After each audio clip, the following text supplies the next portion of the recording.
Sementara kewajiban melaksanakan sholat adalah statusnya yang pertama orang muslim. Lalu dia non muslim melaksanakan sholat. Pertama, tidak ada kewajiban. Kedua, tidak ada rukun yang mesti harus dilaksanakan oleh orang tersebut. Kenapa?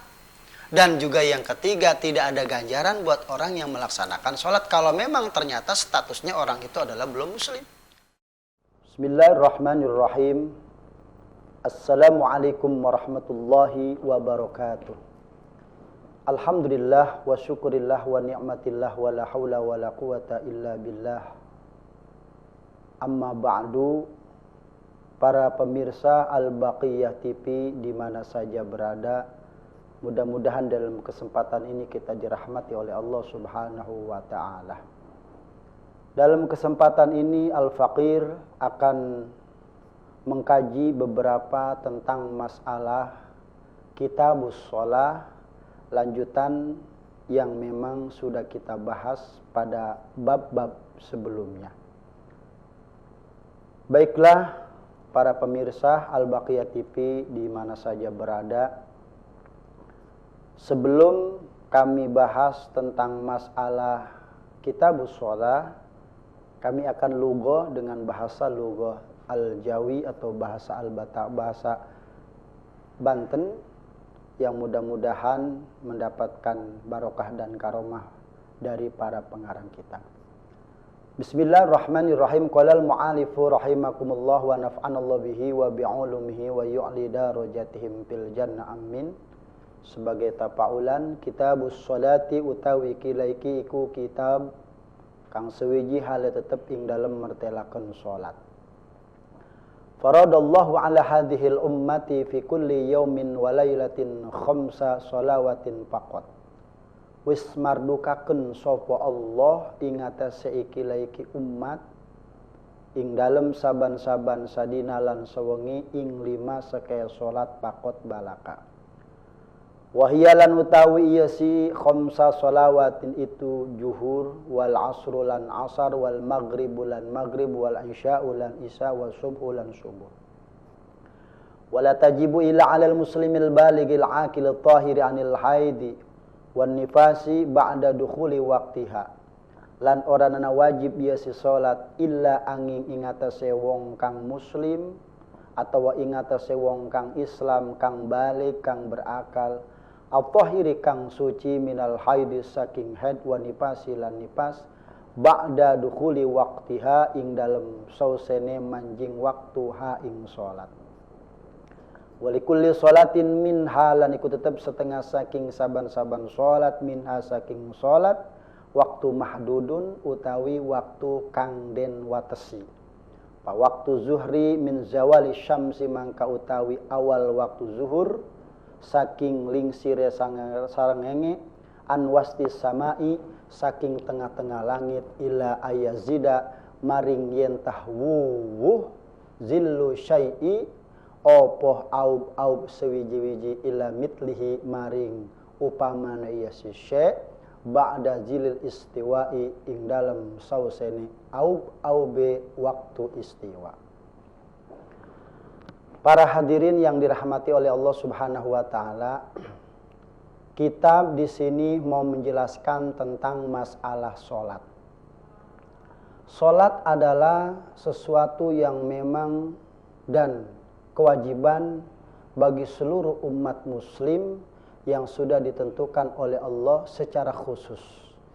Bahkan salat adalah setelah wahyu yang Allah turunkan kepada baginda Rasulullah SAW yang diwajibkan, yaitu 5 waktu.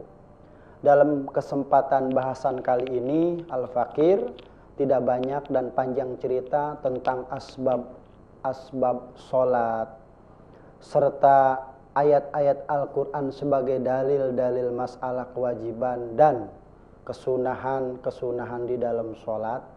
Tapi Al-Faqir akan menjelaskan tentang beberapa salat yang sudah tertera dalam kitab Fathul Qorib dan kitab Riyadhul Badi'ah.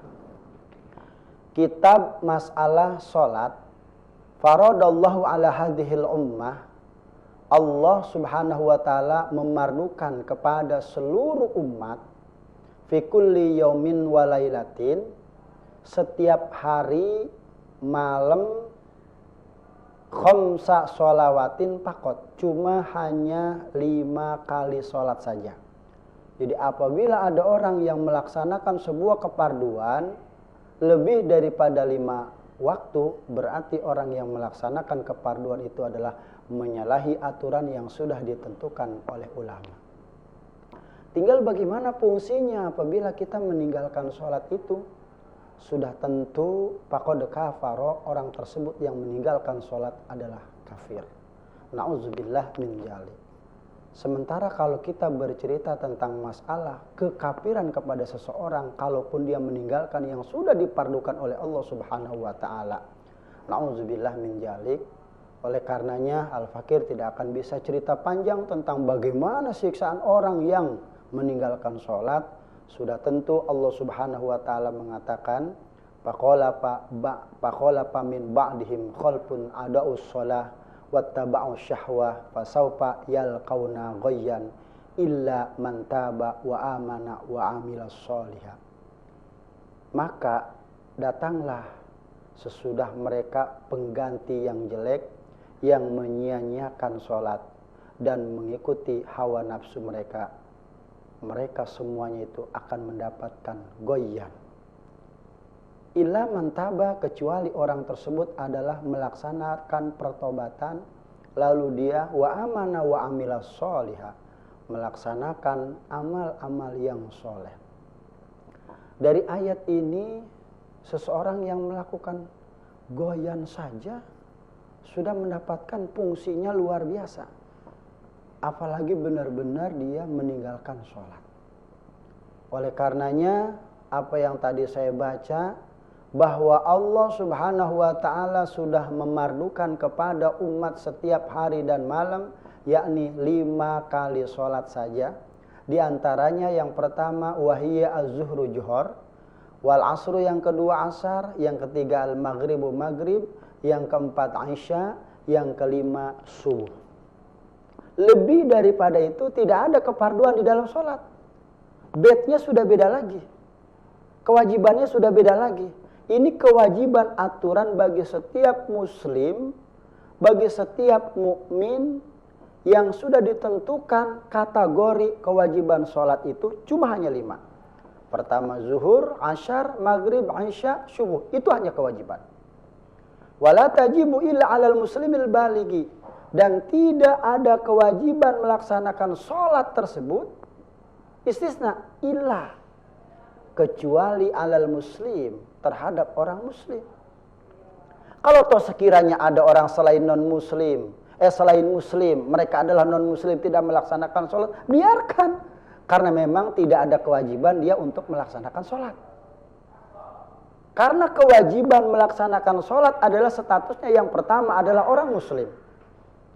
Yang kedua orang baligh, orang yang baligh. Berarti orang yang belum baligh belum masuk kategori kewajiban sholat. Yang ketiganya al-akili, orang yang berakal. Lawan kata orang yang berakal berarti yang tidak berakal, tidak ada kewajiban untuk melaksanakan sholat. Yang keempat, at-tahir minal haid wan nifasi ba'da dukhuli waqtiha. Ini pun ditentukan sama ulama, selain daripada orang muslim, orang yang baligh, orang yang berakal, orang yang suci daripada haid dan nifas, tidak ada kewajiban mereka melaksanakan sholat ba'da dukhuli waqtiha, kecuali sesudahnya masuk waktu sholat.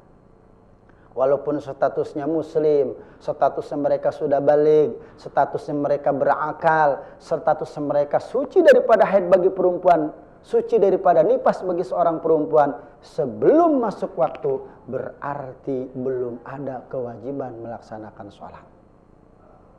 Belum ada melaksanakan sholat selama itu belum masuk waktu. Walaupun kategori mereka itu ada pada dirinya 5 poin. Muslim, baligh, berakal, suci daripada haid dan juga nifas buat orang wanita kalau memang ternyata belum masuk waktu sholat.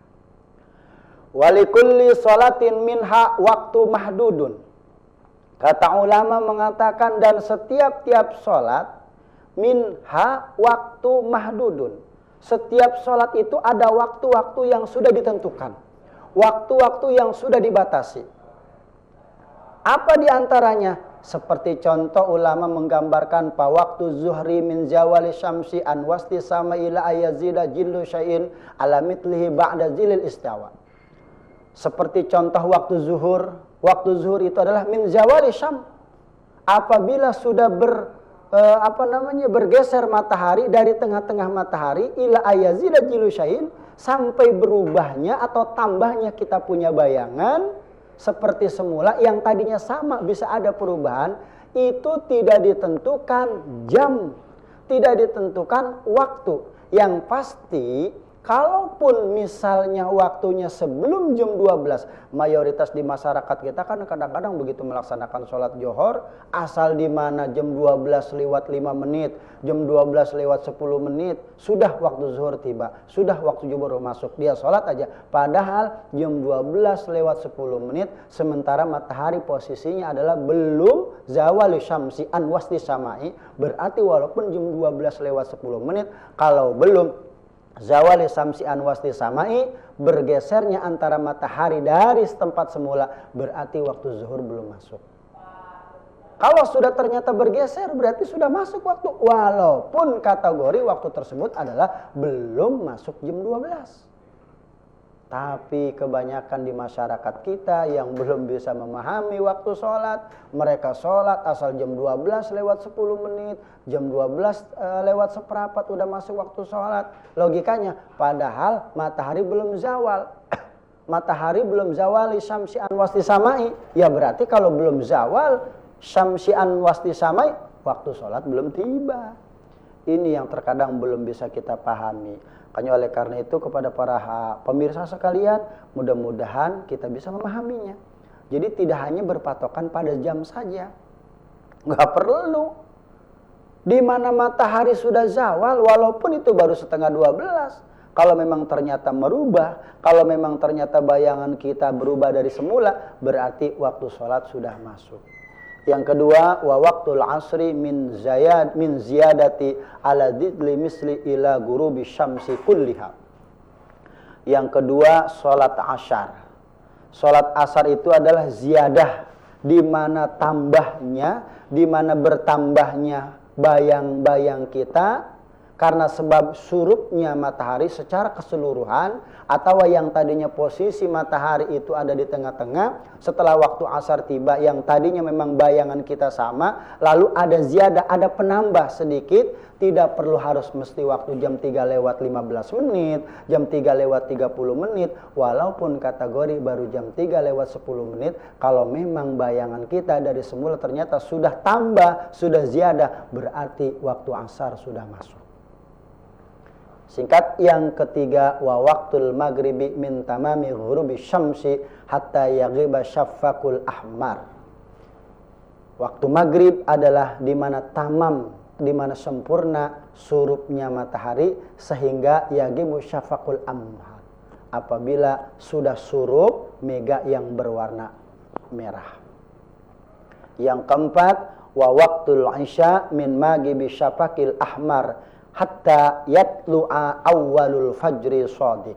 Yang keempat adalah waktu sholat isya di mana maghibu syafaqil ahmar, apabila sudah tidak terlihat lagi mega-mega yang berwarna merah sehingga muncul awal fajar shadiq, maka disitulah masuk waktu sholat isya. Sekali lagi, tidak perlu berpatokan kepada jam. Sekali lagi, tidak perlu berpatokan kepada jam.